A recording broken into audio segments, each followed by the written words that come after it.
आज का हमारा जो टॉपिक है वो अप्रोचेज़ ऑफ इलेक्ट्रोस्टैटिक इक्विलिब्रियम है। लेकिन उस चैप्टर को समझने के लिए हमें चैप्टर नंबर 2 के बारे में कुछ आइडिया होना चाहिए। लेकिन चैप्टर नंबर 2 तो हमने अभी पढ़ा ही नहीं। तो इसलिए उस टॉपिक को स्टार्ट करने से पहले मैंने चैप्टर नंबर 2 के अंदर जो इम्पोर्टेंट चीज़ें हैं जो कि इस टॉपिक में यूज़ होंगी वो मैं आपको बताऊंगा। तो उस टॉपिक को जो हमारा आज का कोर्स आउटलाइन के अंदर जो टॉपिक है उसका नाम है अप्रोचेज़ ऑफ इलेक्ट्रोस्टैटिक इक्विलिब्रियम। उसको समझने से पहले हमें इस टॉपिक का पता होना चाहिए जो कि कंडक्टर्स इन इलेक्ट्रोस्टैटिक इक्विलिब्रियम है। तो वो टॉपिक आगे चल के आता है। तो पहले हम इसके बारे में थोड़ा सा एक जो ओवरव्यू है वो हम ले लेते हैं। उसके बाद फिर हम अपने टॉपिक की तरफ चलेंगे। सबसे पहले यहाँ पे लिखा हुआ है, इसकी स्टेटमेंट नीचे लिखी हुई है, लेकिन इसको पहले मैं यहाँ पे थोड़ा सा आपको बता देता हूँ कि इलेक्ट्रोस्टैटिक इक्विलिब्रियम क्या होता है। हमने अभी तक जस्ट इक्विलिब्रियम के बारे में पढ़ा है। इक्विलिब्रियम हमने पढ़ा है स्टैटिक इक्विलिब्रियम और डायनामिक इक्विलिब्रियम। ये उस वक्त होता है जब बॉडी हमारे पास रेस्ट की हालत में हो या कांस्टेंट वेलोसिटी के साथ मूव कर रही हो, तो देन एक्सेलरेशन हमारे पास ज़ीरो होगा। और जब कभी किसी मूविंग या रेस्ट बॉडी का एक्सेलरेशन ज़ीरो हो तो हम कहते हैं वो स्टैटिक इक्विलिब्रियम या डायनामिक इक्विलिब्रियम में मौजूद है। लेकिन जब हम बात करते हैं कंडक्टर्स की या जब हम इलेक्ट्रिसिटी एंड मैग्नेटिज्म की बात करते हैं तो उस वक़्त भी हमारे पास जो है वो इक्विलिब्रियम आता है। उस इक्विलिब्रियम को हम इलेक्ट्रोस्टैटिक इक्विलिब्रियम कहते हैं। इलेक्ट्रोस्टैटिक बेसिकली ये फिज़िक्स की वो ब्रांच है जहाँ पे हम चार्जेस का एट रेस्ट स्टडी करते हैं। तो यहाँ पे इलेक्ट्रोस्टैटिक इक्विलिब्रियम फिर क्या हुआ कि अगर हमारे पास कोई कंडक्टर हो, उसका हमने इलेक्ट्रोस्टैटिक इक्विलिब्रियम बताना हो तो वो हम इस तरह से बता सकते हैं कि किसी भी कंडक्टर के अंदर अगर नेट चार्ज जो है वो बिल्कुल एट रेस्ट हो, बिल्कुल मूविंग स्टेट में ना हो, करंट फ्लो ना कर रहा हो उस कंडक्टर में, तो तब हम कहते हैं वो इलेक्ट्रोस्टैटिक इक्विलिब्रियम में है। जैसा कि इसकी डेफिनेशन है, the electrostatic equilibrium means that there is no net flow of electric charge और नो करंट। जब कभी किसी कंडक्टर के अंदर किसी किस्म का no net flow of electric charge हो या उसमें किसी किस्म का करंट फ्लो ना कर रहा हो तो उसको हम इलेक्ट्रोस्टैटिक इक्विलिब्रियम कहते हैं। तो कंडक्टर की इलेक्ट्रोस्टैटिक इक्विलिब्रियम को मज़ीद हम यहाँ पे डिस्कस कर लेते हैं कि इसकी मज़ीद क्या क्या एग्जांपल हैं, क्या किस तरह से जो है वो किसी भी कंडक्टर के अंदर चार्जेस फ्लो नहीं करते। जैसा कि हमने देखा हुआ है कि एक कंडक्टर के अंदर तो फ्री इलेक्ट्रॉन्स होते हैं और आयन कोर्स होती हैं और वो तो रैंडमली मूव करती हैं। लेकिन यहाँ पे हम देख लेते हैं कि किस तरह से किसी कंडक्टर के अंदर नेट जो इलेक्ट्रिक चार्ज है वो बिल्कुल एट रेस्ट होते हैं, मूविंग स्टेट में नहीं होते, किसी किस्म का वहाँ पे करंट नहीं होता, तब हम इलेक्ट्रोस्टैटिक इक्विलिब्रियम कहते हैं। Here we will study the property of a conductor in electrostatic equilibrium. जो हमने यहाँ पे ये जो है वो स्टडी करना है। अब यहाँ पे फिगर के अंदर देख सकते हैं कि ये हमारे पास एक कंडक्टर है। कंडक्टर को हमने एक्सटर्नल इलेक्ट्रिक फील्ड के अंदर प्लेस किया हुआ है और ये जो इलेक्ट्रिक फील्ड है इस कंडक्टर के बिल्कुल परपेंडिकुलर है। तो हम यहाँ पे देख सकते हैं इसके इनसाइड किसी किस्म का कोई चार्ज नहीं, इसके फील्ड को प्रोवाइड करने की वजह से सारा का सारा पॉजिटिव चार्ज इसकी आउटर बाउंड्री पे आ गया और सारा का नेगेटिव चार्ज इसकी लोअर बाउंड्री पे आ गया। तो इसके इनसाइड किसी किस्म का चार्ज नहीं है। अगर हम फील्ड प्रोवाइड ना करें तो तब ये जो चार्जेस रैंडमली मूव करेंगे और इलेक्ट्रोस्टैटिक इक्विलिब्रियम में बॉडी नहीं होगी। लेकिन जैसे ही हम ये फील्ड प्रोवाइड करते हैं तो ये चार्जेस की बाउंड्रीज पे आ जाते हैं और बिल्कुल एक किसी फील्ड के अंदर होती हैं, फील्ड के इफेक्ट के अंदर होते हैं। तो इस वजह से ये कंडक्टर को हम इलेक्ट्रोस्टैटिक इक्विलिब्रियम की स्टेट में हम इसको बोलेंगे। मज़ीद इसके बारे में हम with the help of example इसको मज़ीद डिस्कस कर लेते हैं कि जब भी कोई conductor in the state of electrostatic equilibrium होता है उसके अंदर उसकी क्या प्रॉपर्टीज़ हैं।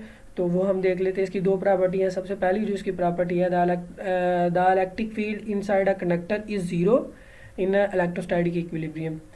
जब भी हमारे पास कोई कंडक्टर इलेक्ट्रोस्टैटिक इक्विलिब्रियम की कंडीशन में होगा तब उसके inside total electric field will be zero. Electric field जो हमने प्रोवाइड किया होगा जो कि उस कंडक्टर को बिल्कुल परपेंडिकुलर होगा, जो कि इनिशियली उस कंडक्टर के इनसाइड पास करके भी जा रहा होगा, लेकिन जैसे ही उसको प्रोवाइड करते हैं for a very short moment of time उसके इनसाइड जो फील्ड जो है वो ज़ीरो हो जाता है। ये कैसे होता है ये हम यहाँ पे देख लेते हैं।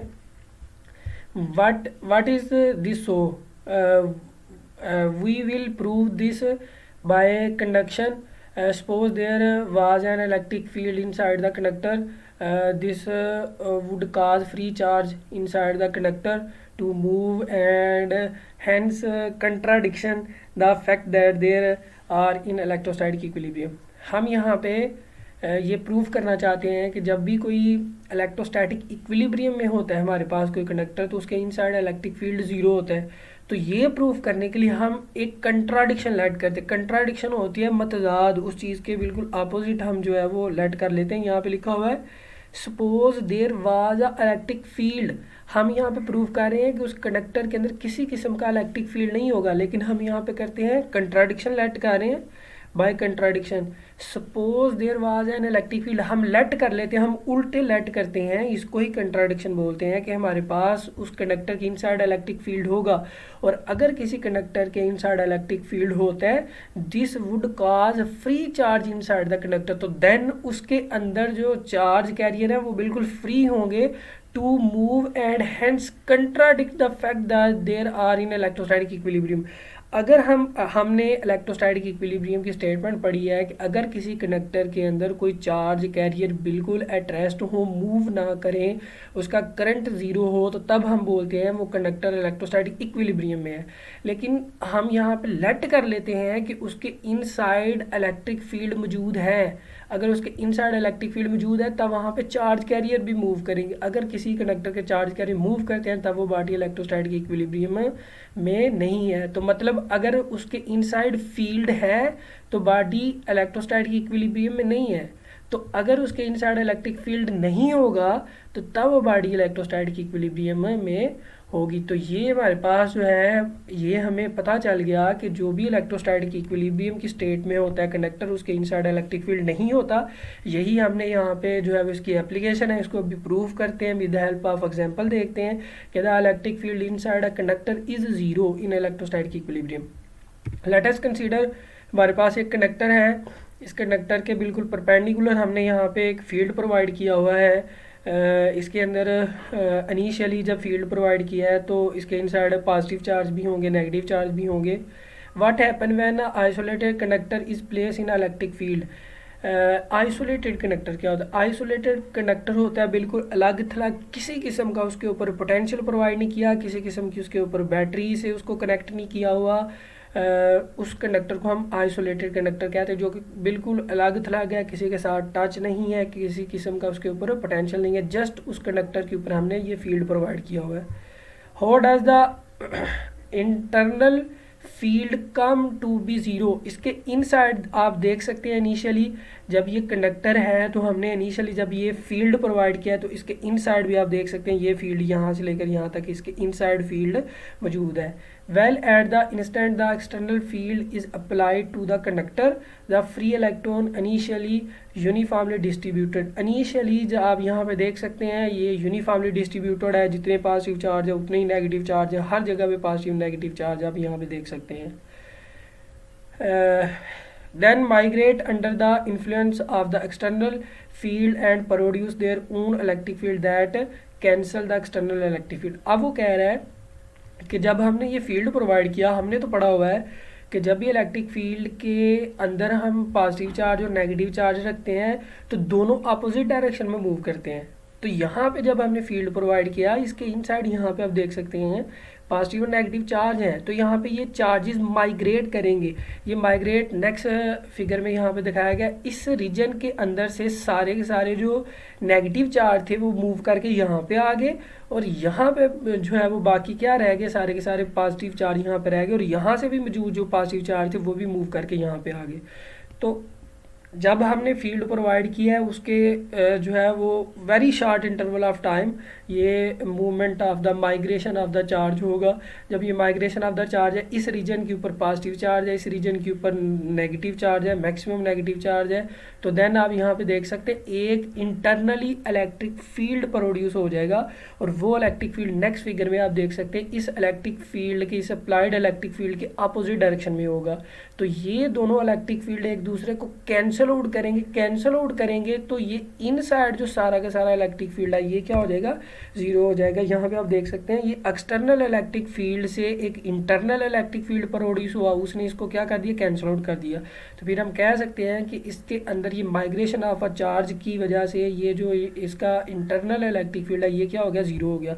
अब इसी तरह से इस इलेक्ट्रिक फील्ड का भी यहाँ पे पॉजिटिव चार्ज आ जाएंगे, यहाँ पे नेगेटिव चार्ज आ जाएंगे, तो इसके इनसाइड ये भी इलेक्ट्रिक फील्ड जीरो हो जाएगा, ये भी जीरो हो जाएगा, जो कि नेक्स्ट फिगर में आप देख सकते हैं। सारे के सारे पॉजिटिव चार्ज इसकी आउटर बाउंड्री पे आ जाएंगे, सारे के सारे नेगेटिव चार्ज इसकी लोअर बाउंड्री पे आ जाएंगे, और इसके इनसाइड सारा का सारा electric field will be equal to zero. तो यहाँ पे फिर आप देख सकते हैं कि migrate under the influence of external field and produce their own electric field that cancel the external electric field. This cancellation occur extremely quickly. ये एमसीक्यूज में भी जो है वो आप इसको याद रखिएगा, कहीं पे भी पीपीएससी के एग्ज़ाम में या कहीं पे भी आप जो है वो आपसे पूछा जा सकता है कि जब भी किसी कंडक्टर को एक्सटर्नल इलेक्ट्रिक फील्ड के अंदर प्लेस किया जाता है तो उसकी जो माइग्रेशन ऑफ अ चार्ज है वो कितने टाइम में होती है, with in this cancellation occur extremely quickly. ये बहुत ज़्यादा जो है वो जल्दी ये अकर होता है, विद इन अबाउट 10 की पावर -16 10 की पावर -16 सेकंड के अंदर ये सारा जो है वो प्रोसेस अकर हो जाता है। तो ये सारी फिगर के अंदर आप देख सकते हैं। तो यहाँ पे हमने प्रूव कर लिया है कि जब भी हम एक्सटर्नल किसी भी इलेक्ट्रिक फील्ड के अंदर हम किसी कंडक्टर को प्लेस करते हैं और वो कंडक्टर आइसोलेटेड होना चाहिए, दैन उसके चार्ज कैरियर उसकी माइग्रेशन की वजह से उसके इनसाइड सारा का सारा इलेक्ट्रिक फील्ड ज़ीरो हो जाता है। तो हमने यहाँ पे पढ़ा हुआ है भाई, सबसे पहले हम पढ़ के आए थे कि अगर इलेक्ट्रिक फील्ड किसी भी कंडक्टर के इनसाइड ज़ीरो है तो देन उसका वो इलेक्ट्रोस्टैटिक इक्विलिब्रियम में पाया जाता है। तो ये आप देख सकते हैं कंडक्टर था तो वेरी रिसेंटली 10 की पावर -16 टाइम के अंदर यहाँ पे इसकी माइग्रेशन हुई है। तो हम यहाँ पे कह सकते हैं कि ये conductor approaches of a electrostatic equilibrium कितने टाइम में ये इसमें हुआ है, 10 की पावर -16 टाइम के अंदर ये जो है वो इसमें कन्वर्ट हो गया। नेक्स्ट आप यहाँ पे देख सकते हैं, if the conductor is not isolated, अगर कंडक्टर भाई हमारे पास आइसोलेटेड ना हो, उसको एक्सटर्नली हमने किसी पावर सप्लाई के साथ कनेक्ट किया हो, तो तब वहाँ पे वो इलेक्ट्रिक फील्ड मौजूद होगा। इलेक्ट्रिक फील्ड मौजूद होने की वजह से वहाँ पे वो सिस्टम इलेक्ट्रोस्टैटिक इक्विलिब्रियम में नहीं होगा। But it connected to a power supply battery, then there will be an electric field inside the wire and it is this field that produce the sustained electric current, और then वहाँ पे electric current वहाँ पे होगा, electric current होगा तो फिर हमने पढ़ा हुआ है कि वो इलेक्ट्रोस्टैटिक इक्विलिब्रियम में नहीं होगा। We will return to in this by next आने वाले जो हमारी एग्जांपल जो इसकी एप्लीकेशन है उसमें अगर आप देख सकते हैं इलेक्ट्रोस्टैटिक इक्विलिब्रियम की कंडीशंस में हम दूसरी जो इसकी कंडीशन देख सकते हैं वो यहाँ पे लिखा हुआ है, any net charge on an isolated conductor resides on its surface. और जब हमारे पास कोई आइसोलेटेड सिस्टम हो और वहाँ पे कंडक्टर का आइसोलेटेड सिस्टम उसका हम जो है वो इलेक्ट्रोस्टैटिक जो इक्विलिब्रियम है वो देखें तो उसका सारा का सारा चार्ज इसकी आउटर बाउंड्री के ऊपर रिसाइड्स हो जाता है, वहाँ पे जाके जो है वो बैठ जाता है सारा चार्ज। यहाँ पे आप देख सकते हैं जैसे कि हमने पहले भी उसको डिस्कस किया हुआ है, ये आप देख सकते हैं इस फिगर में सारा का सारा पॉजिटिव चार्ज और नेगेटिव चार्ज इसकी आउटर बाउंड्री पे आ गया, ये सिर्फ और सिर्फ इसके इलेक्ट्रोस्टैटिक इक्विलिब्रियम की वजह से हुआ है। नेक्स्ट आप यहाँ पे देखें, we can prove this Gauss's law.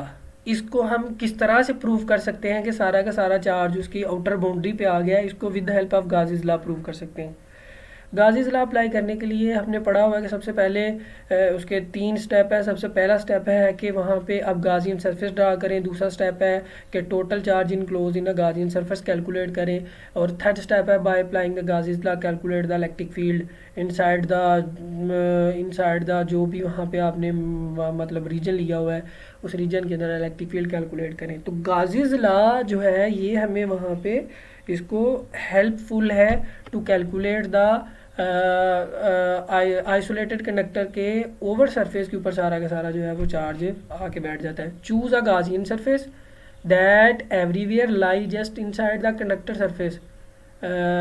उसके अंदर हम जो है वो एक गाज़ियन सरफेस ट्राई करते हैं ड्रा करते हैं किसी भी आइसोलेटेड जो हमारे पास कंडक्टर है उसके इनसाइड हम गाजियन सरफेस ड्रा करते हैं। नेक्स्ट फिगर है उसके अंदर मैं मज़ीद आपको समझा देता हूँ, लेकिन यहाँ पे एक दफ़ा इसको पढ़ लेते हैं।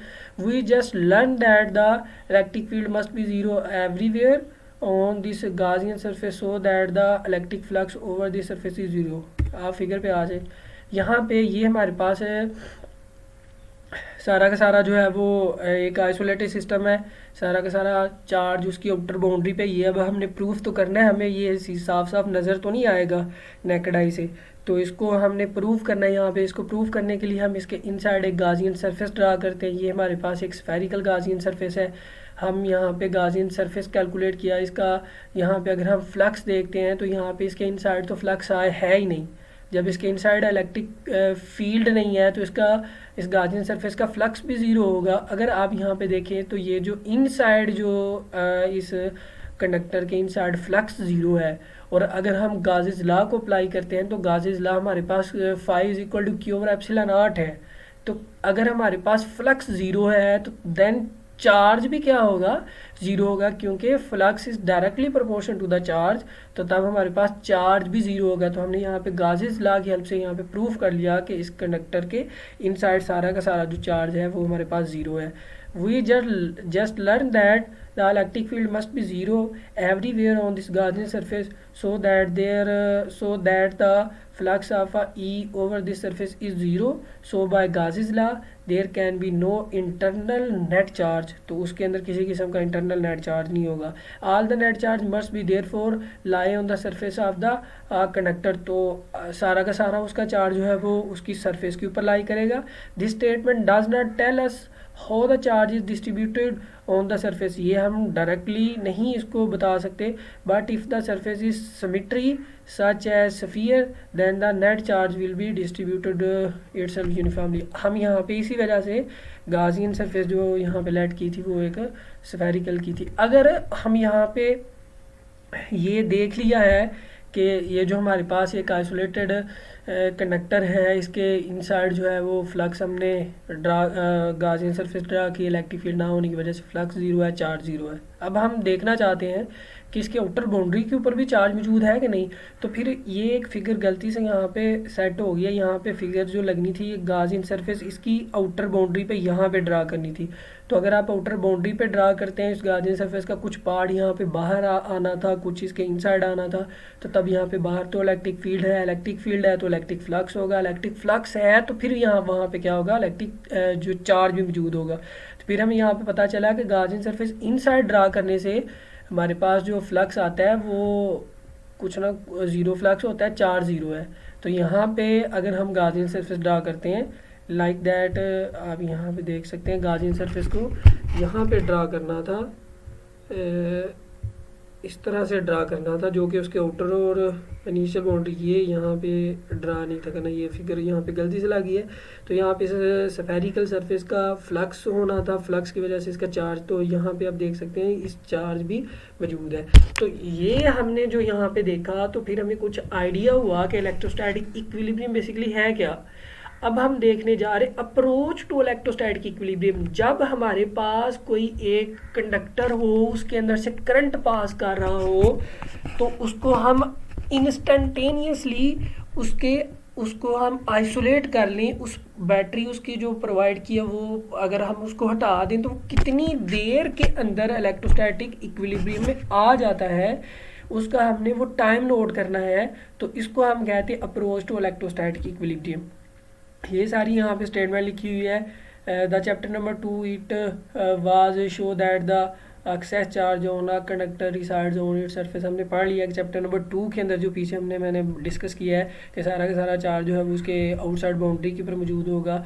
This of a cause is the equilibrium situation. तो ये उसकी इक्विलिब्रियम सिचुएशन होगी। आपको वेरी वेल आइडिया हो गया है कि इलेक्ट्रोस्टैटिक इक्विलिब्रियम क्या है। The approach to equilibrium was not study but it was started that for a good conductor of attainable equilibrium success very rapid. हम यहाँ पे देखेंगे कि बल्कि पीछे भी हमने देखा है कि जो भी कंडक्टर है वो वेरी रैपिडली 10⁻16 सेकंड के अंदर वो इक्विलिब्रियम की स्टेट में आ जाता है। और यहाँ पे हम प्रूव करेंगे कि एक जो गुड कंडक्टर होता है वो वेरी रैपिडली जो है वो इलेक्ट्रोस्टैटिक इक्विलिब्रियम में आ जाएगा। But the poor the conductor the slower is the approaches to electrostatic equilibrium. अगर हमारे पास कंडक्टर है तो उसका इलेक्ट्रोस्टैटिक इक्विलिब्रियम जल्दी होगा, और अगर हमारे पास इंसुलेटर है या पुअर कंडक्टर है तो उसके लिए इलेक्ट्रोस्टैटिक इक्विलिब्रियम में आना थोड़ा सा टाइम लगेगा, ज़्यादा टाइम लगेगा।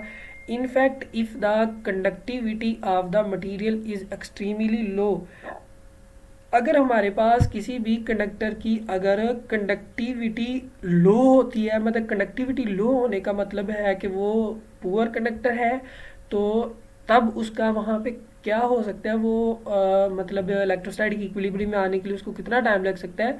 टेक 1 ईयर, टेक ईयर्स, उसको सालों साल भी लग सकते हैं, are ever longer the electrostatic equilibrium to obtain, और यहाँ उसको इससे भी बहुत ज़्यादा जो है वो टाइम लग सकता है उसको इलेक्ट्रोस्टैटिक इक्विलिब्रियम में आने के लिए।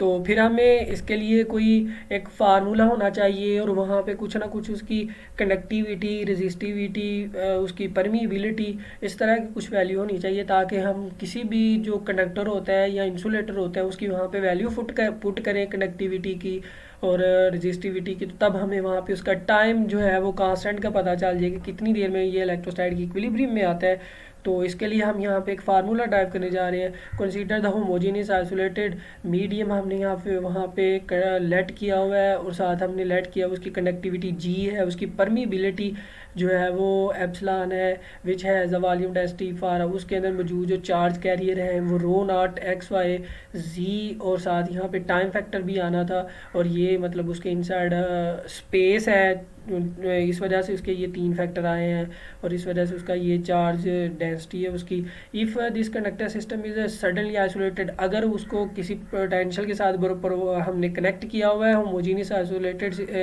मतलब जो कंडक्टर है उसको सडनली आप उससे रिमूव कर दें और ईएमएफ उसकी ज़ीरो हो जाएगी, and the time depend electric field it will tend toward the equilibrium situation where there is no excess charge in the interior of the system. अगर हम उसको एक्सटर्नली किसी जो ईएमएफ है उससे अगर हम आइसोलेट कर लें तो देन उसका कुछ ना कुछ टाइम लगेगा उसको इलेक्ट्रोस्टैटिक इक्विलिब्रियम के स्टेट में आने के लिए। उसको एक्सटर्नल इलेक्ट्रिक फील्ड के अंदर प्लेस करेंगे तो तब वो इलेक्ट्रोस्टैटिक इक्विलिब्रियम में आएगा।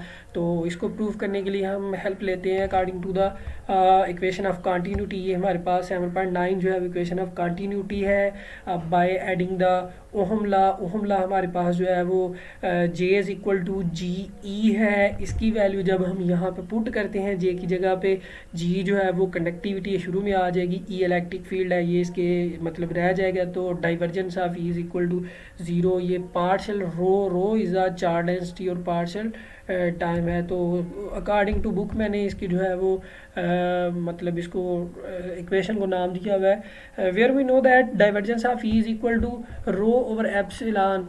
रो हमारे पास कनेक्टिविटी, एक्सलॉन परमीबिलिटी है, तो डाइवर्जेंस ऑफ ई इसके इक्वल है। डाइवर्जेंस ऑफ ई जो पीछे हमारे पास इक्वेशन उसकी जगह पे वैल्यू पुट करी तो हमारे पास रो इंटू जी ओवर एप्सिलॉन आ गया। तो नेक्स्ट हमारे पास ये इक्वेशन आ गई। इस इक्वेशन को जब हम solution to the partial differential equation, ये हमारे पास एक पार्शियल डिफरेंशियल इक्वेशन आ गई है, और इसको मैथमेटिकली जब हम प्रूफ करते हैं तो फाइनली हमारे पास जो सोल्यूशन उसका आता है वो rho X Y G T is equal to rho naught X Y G E की पावर माइनस जी टी और एप्सिलॉन। यहाँ पे अगर आप देखें तो ये जो सोल्यूशन आया है इस इक्वेशन का, ये in the form of exponent है, ये एक्सपोनेंशियल फॉर्म में है, और यहाँ पे इसके साथ माइनस भी आ रहा है, और ये डिपेंड करता है जी और एप्सिलॉन के ऊपर। टी जो है वो यहाँ पे कांस्टेंट है। अगर हम जी ओवर एप्सिलॉन की यहाँ पे डायमेंशन देखें तो इसकी डायमेंशन टाइम आती है, इस वजह से ये हमारे पास जी भी किसी भी जो हमने कंडक्टर लिया उसके लिए जी और एप्सिलॉन दोनों कांस्टेंट है। तो फिर हम यहाँ पे इसकी चूँकि हमने डायमेंशन देखी तो वो टाइम की इक्वल है, इस वजह से इसको हम टाइम कांस्टेंट या रिलैक्सेशन टाइम जो है वो टी सी से इसको डिनोट कर सकते हैं। नीचे आप यहाँ पे देख सकते हैं T C is equal to epsilon over G के इक्वल है, और इज इक्वल टू ये जी कनेक्टिविटी है। हमें पता है कनेक्टिविटी इज इन्वर्सली प्रोपोर्शनल और रेसिप्रोकल टू ये कनेक्टिविटी है और ये रेसिप्रोकल टू रेजिस्टिविटी। तो ये यहाँ पे हमारे पास जो है वो इस तरह से कनेक्टिविटी रेजिस्टिविटी की फॉर्म में आ जाएगा। तो ये हमारा यहाँ तक हम पहुँच के नेक्स्ट हमारे पास है कि जब भी कोई हमारे पास कंडक्टर हो और उसका ये जो टी सी है उसको टाइम कांस्टेंट हम पढ़ेंगे। The time constant is a measure of how fast the conducting medium approaches electrostatic equilibrium। ये जो टाइम कांस्टेंट है इसके अंदर हमारे पास किसी भी मटेरियल, जो भी मटेरियल का हम इलेक्ट्रोस्टैटिक इक्विलिब्रियम देखना चाहते हैं कि उसका टाइम कांस्टेंट क्या है, कितने टाइम में वो इक्विलिब्रियम में आ जाता है, तो तब उसकी दो वैल्यू को पता होना चाहिए। एक तो एप्सिलॉन का और दूसरा ये जो रेजिस्टिविटी, इसकी वैल्यू अगर आप पुट करते हैं। लेकिन अगर रेजिस्टिविटी नहीं है तो कंडक्टिविटी की अगर आप वैल्यू पुट कर लेते हैं तो आपके पास ये टाइम कांस्टेंट होता है। ये टाइम कांस्टेंट ही हमें जो है वो यहाँ पे परमीबिलिटी के बारे में बताएगा। अगर हम कंडक्टर की बात करते हैं तो ये सारी जो लिखा हुआ है इसकी एक्सप्लेनेशन कर रहा हूँ। अगर हम कंडक्टर की बात करते हैं तो उसका टाइम कांस्टेंट वेरी शॉर्ट होता है। अगर हम इंसुलेटर की बात करते हैं तो उसका टाइम कांस्टेंट वेरी लार्ज होता है, जैसे कि सालों साल हो सकता है, साल से ज़्यादा भी जो है वो अरसे के लिए उसको टाइम लग सकता है इलेक्ट्रोस्टैटिक इक्विलिब्रियम में आने के लिए।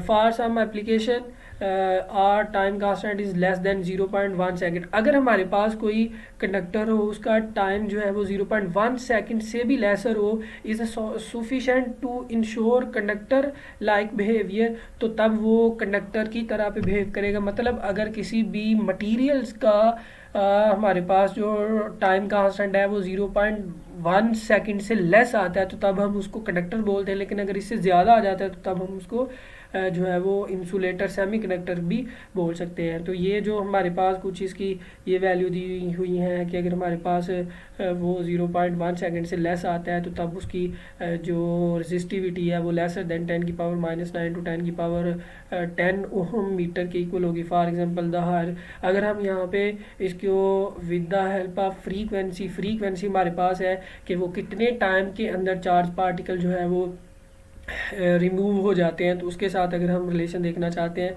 तो ये हमारे पास एक रिलेशन है जो कि T C smaller than 1/f। For higher frequency application और शॉर्टर टाइम कांस्टेंट, एंड जब हमारे पास जिन मटेरियल की फ्रीक्वेंसी हाई होगी उनका टाइम क्या होगा, शॉर्टर होगा। They are inversely proportional to each other and corresponding smaller resistivity, और साथ ही साथ उनकी रेजिस्टिविटी भी क्या होगी, स्मॉल। अगर फ्रीक्वेंसी हाई है टाइम कांस्टेंट लो होगा, और जिन मटेरियल का टाइम कांस्टेंट लो होता है उनकी रेजिस्टिविटी क्या होती है, स्मॉल होती है, और उनकी कनेक्टिविटी हाई होती है। Is required for true conductor like behaviour, और ये मतलब ये जो कंडीशन है ये कंडक्टर लाइक बिहेवियर होगा in the fact where F is the high frequency involve in the experiment. चूँकि हमने यहाँ पे कंडक्टर लेट किया था इस वजह से उसकी फ्रीक्वेंसी हाई होगी, टाइम कांस्टेंट उसका लो होगा, और टाइम कांस्टेंट जिनका लो होता है उनकी जो हमारे पास रेजिस्टिविटी है वो स्मॉल होती है। आप यहाँ से ही अंदाज़ा लगा सकते हैं कि time constant is directly proportional to the resistivity. तो टाइम कांस्टेंट लो है, रेजिस्टिविटी भी उनकी लो होगी। तो और अगर आप कनेक्टिविटी के साथ देखना चाहते हैं तो जिन मटेरियल की कनेक्टिविटी हाई होती है उनका टाइम कांस्टेंट लो होता है। तो ये हमारा आज का टॉपिक था। उम्मीद है सब बच्चों को समझ आई होगी। आज के लिए इतना ही, मिलते हैं नेक्स्ट वीडियो में, तब तक के लिए अल्लाह हाफिज़, थैंक यू।